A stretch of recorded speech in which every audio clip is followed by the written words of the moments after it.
Hello, everybody. I'm happy to present my most recent research article, The Past and Future of Cultural Diplomacy as an Academic Discipline. Cultural diplomacy as a practice and as a subfield of national foreign policy emerged in the midst of the Cold War between the United States and Soviet Russia. Initially, it was defined by the United States Department of State in 1959 as the direct and enduring contact between people of different nations to help create a better climate of international trust and operations in which official relations can operate. While cultural diplomacy conquered its dedicated place in academic scholarship, there has been a distinct lack of clarity on what exactly this practice means, how it works, or what it entails. Considering these semantic constellations, it is important to explore cultural diplomacy as a field of study and academic discipline. In my most recent research article, I challenged myself to explore the whole body of academic scholarship produced from 1959, the year when the first article on cultural diplomacy was published. I explored the Scopus database.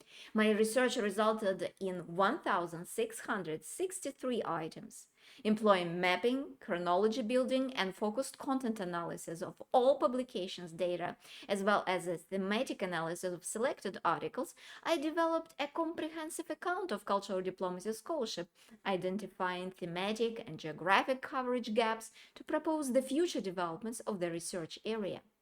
Putting all existing scholarship on the timeline, I revealed that only a small portion of all existing scholarships on cultural diplomacy was produced before 2010. Furthermore, I mapped geodata pertaining to cultural diplomacy scholars' university affiliations to identify areas on the global map where cultural diplomacy literature is mostly produced. The result of this mapping demonstrates a high density of publications on cultural diplomacy originating in such countries as the United States, UK, Australia, and Canada. These results are not surprising, though, as they attest to a process of unfolding academic colonialism. Second, I wanted to understand what areas on the global map attract strongest academic attention. To address this question, I mapped data collected by parsing all abstracts to count frequencies to direct references to different countries. The results of my mapping demonstrates that academic scholarship more often refers to cases of cultural diplomacy in the United States or UK, as well as China and Russia. The geography of coverage, again, not really surprising considering that cultural diplomacy as a practice was born in the times of the Cold War.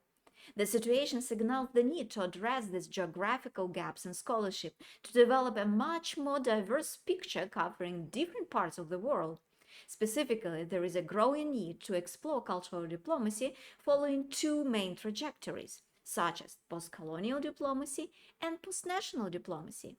Interested to learn more? You're very welcome to read my article, which was published in open access in the International Journal of Cultural Policy. Have more questions to discuss? Please feel free to connect to continue a conversation.